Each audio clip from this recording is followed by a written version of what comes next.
Сайн мэцхан нөхдүүдээ энэ өдрийн мэндийг та бүхэндээ хүргэе. За өнөөдрийн хичээлээр багш та бүхэндээ хувьсах гүйдэл гэдэг сэдвээр хичээл бэлдэж ирсэн байна. За хувьсах гүйдэл гэдэг үгийг сонсоход та бүхэнд юу бодогдож байна? За энэ зургийг бүгдээрээ сайн ажиглая. Энэ юуны зураг вэ? За тэглгүй яах вэ? Бүгд хараад мэдчихэж тийм үү? Энэ бол 4-р цахилгаан станц. Улаанбаатар хотод байрладаг.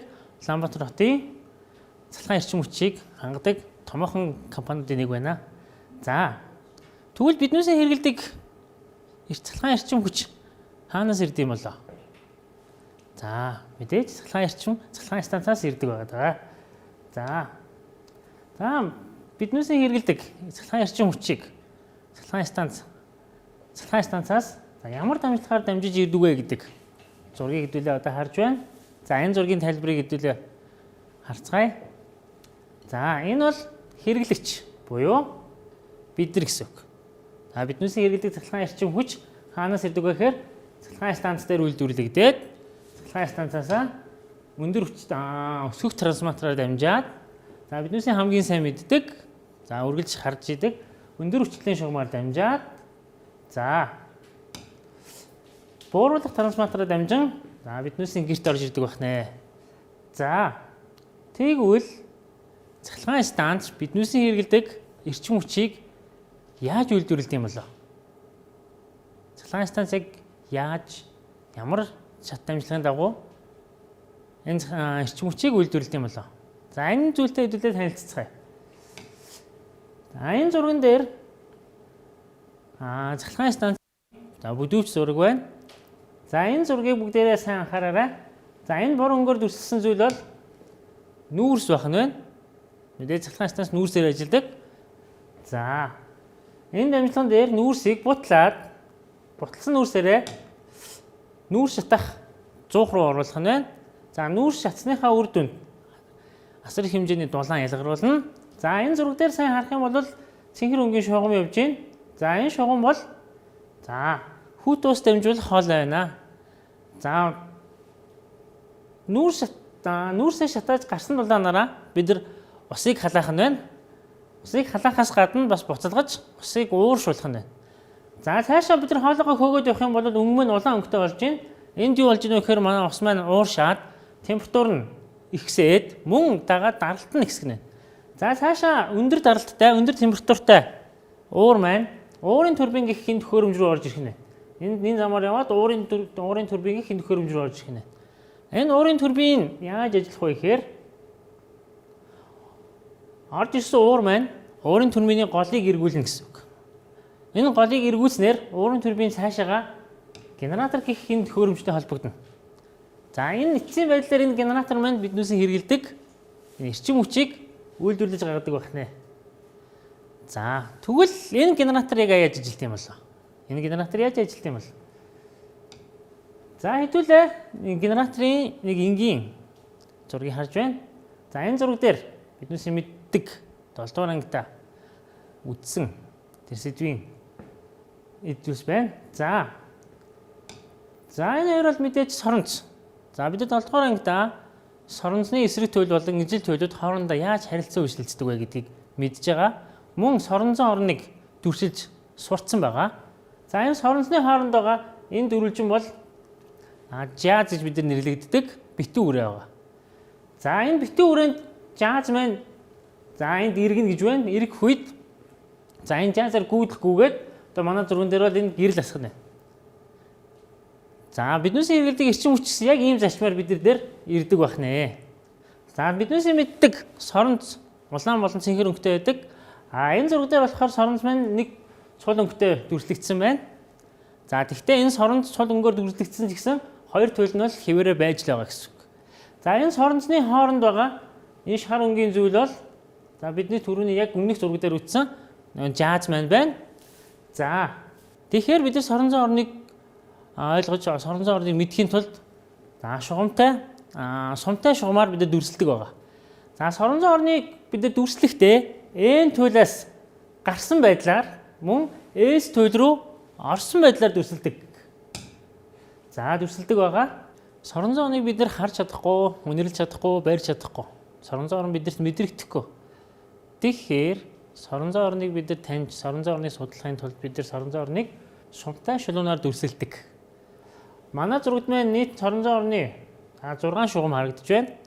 За, нэг тодорхой талбайгаар нэвтэрч гарч байгаа соронзон шугамын тоог, соронзон орны энэ шугамын тоог бид нар соронзон урсгал гэж нэрлэдэг байгаа. Соронзон урсгал. За, соронзон урсгалыг бид нар грек цагаан толгойн пи үсгээр тэмдэглэнэ гэсэн үг. Пи үсгээр.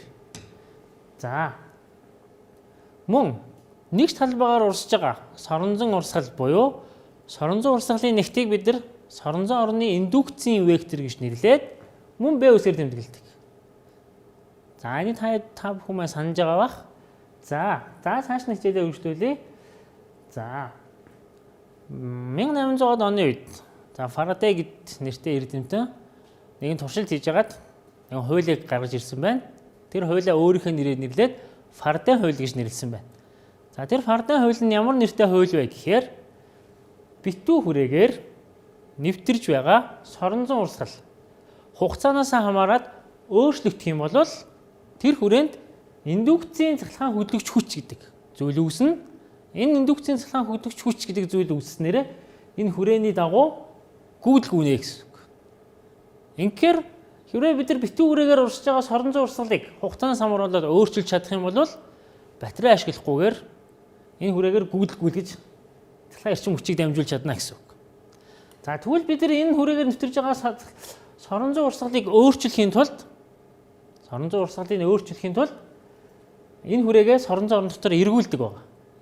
Ингэж эргэснээр хүрээгээр нэвтэрж байгаа соронзон урсгал өөрчлөгдсөн соронзон урсгалаасаа үүдээд индукцийн цахилгаан хүч үүсгэх нь байна. Индукцийн цахилгаан хүч байна.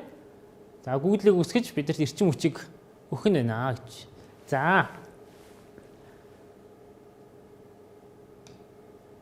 За, тэгвэл одоо соронзон урсгалыг бид нар Фарадей хуулиараа томьёолж үзье. Мэдээж физикийн шинжлэх ухаан томьёогүй бол хэцүү. За, биднээс түрүүн дах хэлбэрийн соронзон орны хоёр төлөлийн хооронд үүссэн соронзон орныг тодорхой бага зайд жигд орн байна гэж төсөөлье. За, энэ орон дотор бид нар жаз оруулсан байна. За, бид нар жазыг хажуу талаас нь харах юм бол ийм хэлбэртэй харагдана. Мөн энэ n вектор гэдэг бол тухайн жазанд босгосон нормал вектор гэсэн үг. За, хугацаанд индукцийн гүйдэл үүсгэхийн тулд бид нар энэ жазыг энэ соронзон орн дотор эргүүлэх ёстой гэж ярьсан. За, тэр ярьсны дагуу соронзон орныг тодорхой хугацааны дараа эргүүлье. Ингэж эргүүлэх үед манай жазар маань 1, 2, 3 соронзон орны шугам нэвтэрж байна. За, өмнөх зураг дээр маань соронзон орны урсгалд нэгч нэвтрээгүй байсан бол одоо 3 нэвтэрж байна. Ингэхээр манай энэ жазаар нэвтэрж байгаа соронзон урсгал маань өссөн байна гэж харж болж байна. Ингэж өссөн учраас энэ хүрээгээ нэвтэрж байгаа соронзон урсгал нь цаашлаад өөрчлөгдсөн гэсэн. Тэгэхээр энэ хүрээнд индукцийн цахилгаан хөдөлгөгч хүч үүсгэх нь байна. Индукцийн цахилгаан хөдөлгөгч хүч маань яг нь гүйдлийг гүйлгэх нь байна. За, тодорхой нэг Т хугацаанд манай жаз маань төөдтэй өнцгөр иргэсэн байна гэж үзье. За, бид нар соронзон урсгалыг P үсгээр тэмдэглэнэ гэж үзсэн. За, P-ийн тэнцүү соронзон орны индукцийн векторыг үржидэг нь манай жазны маань талбай. Мөн энэ альфа үнцэг ямар альфа үнцэг вэ гэхээр манай соронзон орны индукцийн вектор B ба талбайд босгосон нормал хоёрын хоорондох үнцэг. За, тэгвэл энэ зургаас харах юм бол хэдүүлээд жоохон шилжүүлэг хийх юм бол энэ төөтгөө үнцгөөс хамаарат альфа үнцэг маань төөтө дээр нөхөн 2-ны π гэдэг нь энэ зургаас харагдана гэсэн үг. За, соронзон урсгалын нэгж маань Вебер. За, тэгэхээр бид нар энэ хэмжигтүүнийхээ нэгжийг тавьж үзэх юм бол 1 Вебер тэнцүү, 1 Теслагийг үржих нь 1 метр квадрат. Соронзон орны индукцийн векторын нэгж нь Тесла, талбай нэгж нь метр квадрат. Тэгэхээр 1 Теслаг 1 метр квадратаар үржүүлэхээр 1 Вебер соронзон урсгал гарах нэ гэсэн үг. За, одоо цаашаа хэдүүлээ томьёогоо үргэлжлүүлье. За, энэ төөтө өнцөг одоо юутэй тэнцүү вэ гэж. Манай жаз маань эргэлтийн хэлхий тойроод тогтмол өнцөг хурдтайгаар эргэж байгаа. Тэгвэл тодорхой нэг Т хугацааны дараа манай төөтө өнцөг маань өнцөг урдыг үржих нь хугацаа байна гэсэн. Өнцөг урдыг үржих нь хугацаа. Т хугацаанд манай омега гэдэг өнцөг уртаа эргэж байгаа жаз маань төөтө өнцөг эргэнэ гэсэн үг. За, Өнцөг урдны нэгж нь радиан секунд. Бид нар өнцгийг радиан ба градус гэдэг хоёр нэгжээр хэмждэг гэдгийг бид нар мэдж байгаа. Тэгэхээр өнцөг урдны нэгж нь радиан секунд, хугацааны нэгж нь секунд. За энэ хоёроос үржүүлэх юм бол секундтэйгээ урагдаад радиан гэсэн үнцгийг нэгж гарч ирэх нь байна. За эндээс манай энэ альфа үнцгийнхээ оронд бид нар төөтө дээр нэмэх нь 2-ны π гэдэг үнцгийг тавья. Тэгэхээр косинус төөтө дээр нэмэх нь 2-ны π гэдэг үнцэг бол хасах синус төөттэй үнцэг болно. Буюу одоо манай энэ нөхцөлд соронзон урсгал төөттэй үнцгээс хамаарч ийм хуулиар хувьсах нэ. За цаашаа бид нар төөттэй үнцгөө өнцөг урдыг урьдчилан хугацаа гэж үзсэн. За тэгвэл энэ төөттэй үнцгийнхээ оронд энэ үржүүрийг нааш нь тавьж үзье. За тэгэхээр юу гарч ирэх нь вэ гэж. За тэгэхээр соронзон орны урсгал маань өнцгийнхээ оронд хугацаанаас хамаарсан функц тавьчих юм бол соронзон урсгал маань хугацаанаас яаж хамаарх юм бэ гэдэг энэ хугацааны хамаарлал нь гараад ирэх нь байна. За соронзон урсгал π тэнцүү хасах соронзон орны индукцийг үржих нь жаасны талбай үржих нь синус омег т. За ингээд манай соронзон урсгал маань хугацаанаас хамаарат синусын хуулиар хувьсаад эхэллээ гэсэн. Буюу синусын хуулиар хувьснаа гэдэг нь соронзон урсгал өөрчлөгдөж гинэ гэсэн үг. Соронзон урсгал өөрчлөгдөж байгаа юм бол бид нар түрүүн хэлсэн Фарадайн хуулиар манай хүрээнд маань индукцийн цахилгаан хөдлөгч хүч үүсгэх нь. За тэгвэл энэ индукцийн цахилгаан хөдлөгч хүч юутэй тэнцүү байх вэ гэж. За Фарадай томьёолохдоо индукцийн цахилгаан хөдлөгч хүч нь тухайн жазаар нэвтэрж байгаа соронзон орны урсгалаас хугацаагаар авсан нэгдүгээр өрөмбийн уламжлал байна гэж томьёолсон. За энийг бүгдээрээ томьёолж үзье. За Е тэнцүү Е гэдэг бол индукцийн цахилгаан хөдлөгч хүч буюу одоо манай дээр индукцийн цахилгаан хөдлөгч хүч болох нь. Энэ индукцийн цахилгаан хөдлөгч хүч нь соронзон урсгалаас хугацаагаар авсан нэгдүгээр өрөмбийн уламжлал. За энэ уртлын хасах тэмдэг бол ленцийн дүрмийг тодорхойлж байгаа байна. За дараагийн хичээл дээр бүгдээрээ ленцийн дүрм гэж ямар дүрм болохыг бидээрээ судлах болно. За бид нар түрүүн соронзон орны урсгалыг хугацаанаас хамаарсан хуулийг гаргасан. За тэр хуулиа бид нар хугацаанаас хамаарсан хуулиасаа бид нар хугацаагаар нэгдүгээр өрөмбийн уламжлал авна гэдэг үйлдэлийг хийх нь. За энэ үйлдэлийг бид нар математик дээр өнгөрсөн 11-р анги дээр үзсэн байгаа. За эндээс энэ үржүүрээс хасхыг нэмэх. За тэгээ синусаас уламжлал авах юм бол косинус. За давхар функц учраас омега урагшаа гарч ирлээ. Б үржих нь S0 үржих нь омег үржих нь косинус омегтай гэдэг үржүүр гарч ирэх нь. За косинусын өмнөх коэффициент бүгд тогтмол гишүүн байгаа учраас тэр нь манай индукцийн цахилгаан хөдлөгч хүчний далайцыг илэрхийлэх хэмжигдэхүүн болох нь. Далайцыг илэрхийлэх хэмжигдэхүүн. Тэгэхээр манай индукцийн цахилгаан хөдлөгч хүч маань өөрөө хугацаанаас косинусын хуулиар хувьсч байна гэдэг нь эндээс харагдах нь. Косинусын хуулиар хувьсч байна. За ингэхээр манай индукцийн цахилгаан хөдлөгч хүчний далайц маань соронзон орны индукцийн векторыг үржих нь талбай, үржих нь омег болох нь байна. За эндээс хэдүүлээ гүйдлээ гаргаж авнаа. За гүйдлийг бид нар олохдоо за омын хуулийг ашиглая. Гүйдэл гэдэг бол индукцийн цахилгаан хөдлөгч хүчийг эсэргүүцэлд нь хувааж гарч ирнэ гэсэн үг. За бид нар олсон индукцийн цахилгаан хөдлөгч хүчнийхээ хугацаанаас хамаарсан хамаарлыг за Е-ийн оронд авчираад тавих юм бол за ийм хууль гарч ирэх нь байна. Эндээс мөн косинусын өмнөх байгаа бүх коэффициентууд тогтмол тоонууд учраас I0 гэсэн гүйдлийн далайцыг гүйдлийн далайцыг илэрхийлэх нь. За тэгэхээр манай гүйдэл маань мөн адилхан косинусын хуулиар хувьсаж эхэлж байна. Косинусын хуулиар хувьсаж эхэлж байна. За тэгэхээр эндээс харах юм бол манай гүйдлийн далайц гэдэг маань хэрвээ соронзон орон дотор жаз тогтмол өнцөг урттайгаар эргэж байх юм бол жазны эсрүүцлийг R гэж үзэх юм бол мөн жазны талбай S0 гадна соронзон орны индукцийн векторыг B гэж үзэх юм бол гүйдлийн далайц нь индукцийн векторыг үрждэг нь талбай, үрждэг нь өнцөг хурд, хуваадаг нь эсрэгүүцэл гэж олдох нэ. За эндээс харах юм бол манай гүйдэл маань I0 гэдэг далайцтай косинусын хуулиар хувьсаж өөрчлөгдөх нь. Буюу хугацааны ихшнэд манай гүйдэл маань тогтмол байж чадахгүй байна гэсэн үг байна. Тэгэхээр бид нар тогтмол биш хэмжигдэхүүнийг юу гэж нэрлэдэг вүлээ? Хувьсах гэж нэрлэдэг гэсэн. Тэгэхээр манай генератор маань хувьсах гүйдлийг гаргаж ирж байна. Буюу одоо биднээсийн хэрэглээний буюу одоо гэртээ манай бүх хэрэгсэл маань хувьсах гүйдлээр тижээгддэг гэж ойлгож болно гэсэн. Одоо та зурагтай ч юм уу эсвэл цахилгаан хэрэгслээ тоог нь залгах юм бол тэр цахилгаан хэрэгслийг тижээж байгаа гүйдэл нь ийм хувьсах гүйдэл гэдэг байна. Хувьсах гүйдэл.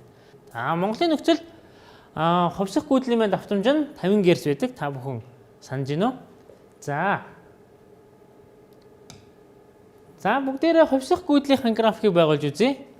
За хувьсах гүйдэл маань космосоос хамаарч учраас космосын график гарч ирнэ гэсэн. Космосын график гэдэг нь 0-д максимум утгаа зааж байгаа. Ийм график байх нь. За энэ дээр бид нар хэвтэ тэнхлийн дагуу омега үржихийн Т гэдэг хэмжигдэхүүнийг авсан гэдгийг та бүхэн санаарай. Ингэх юм бол манай энэ хэмжигдэхүүнүүд нь бүгд өнцөг буюу π-гээр илэрхийлэгдээ явчихна гэсэн үг. Хэрвээ бид нар энэ дээр омегаг орхиод зөвхөн Т гэж авах юм бол энэ хуваарийн маань хугацаагаар илэрхийлэгдэнэ гэсэн үг. Та бүхэн цаашдаа шалгалт Е шүүхтөө энэ хуваарийн үн болон энэ. За энэ тэнхлэхээр бид нар юуг сонгосон байна вэ гэдгийг анхаарч харж байгаарай. За босоод тэнхлийн дагуу бид нар гүйдлийг авсан байна. Мэдээж тэгвэл энэ хамгийн дээдсэг нь манай гүйдлийн дадач юу? 0 байж таарах нь байна.